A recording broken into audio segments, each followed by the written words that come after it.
Public speaking is not an art form, it's a skill that anyone can develop. You just need to avoid the pitfalls that most people fall down. And in this video, I'm going to share the number one pitfall that you need to avoid when you're getting your next speech ready.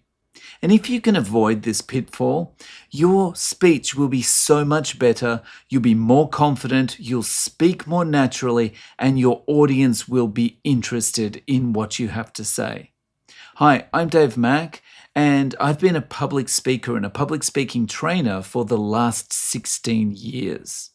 I've trained CEOs, executives, and managers from global corporations how to deliver confident and engaging speeches.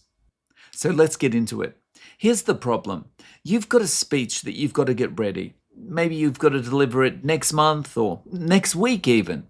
So you start preparing. You jump into PowerPoint and you start banging out the slides.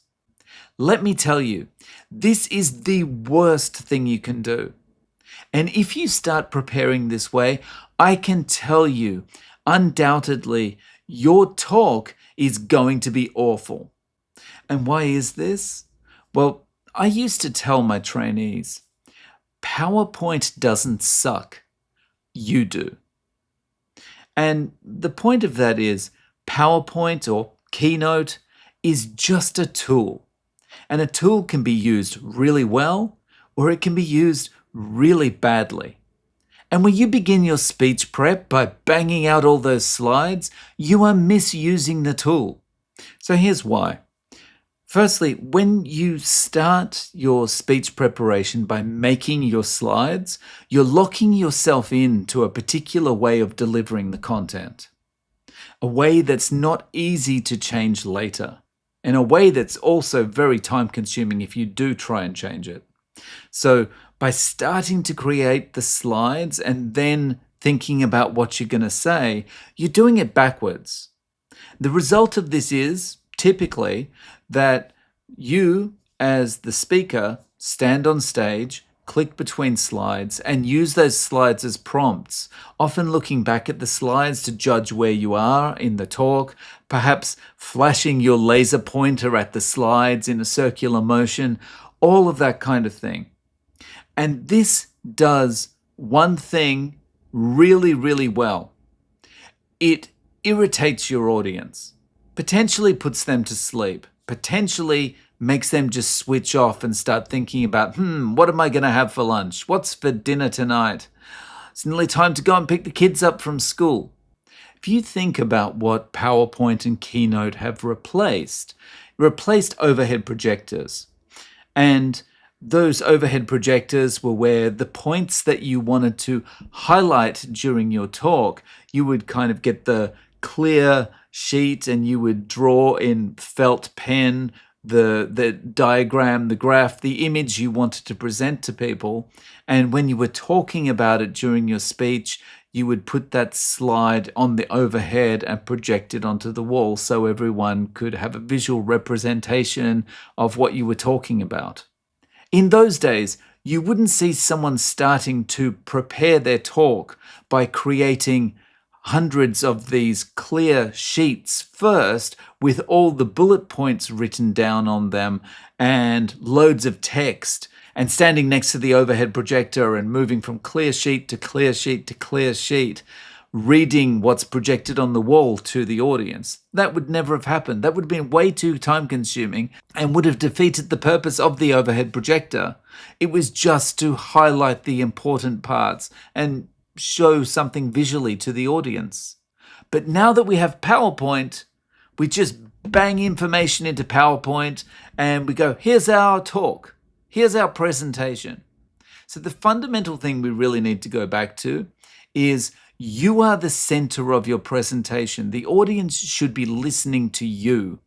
The slides are only there to highlight important pieces of information or make important pieces of information more easily digestible. You are the center of your presentation, not the slides. When you put the slides at the center of your presentation, then you become the robot. And audiences don't like that.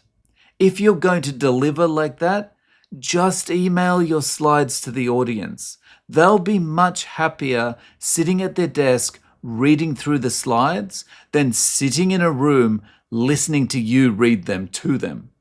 So you might be thinking, all right, so when should I be designing the slides? At what point in the preparation process should I be doing this? Well, the first thing you need to do when you've got a speech coming up is not to sit down with PowerPoint. It's to create an outline. What is it that you want the audience to take away from the talk? And what are the main things that you are going to talk about? Once you have that outline, you can develop that a little bit more so you've got some talking points.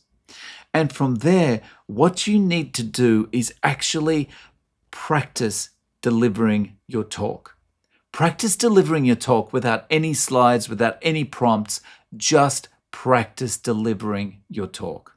Practice it to the point that you can deliver it comfortably.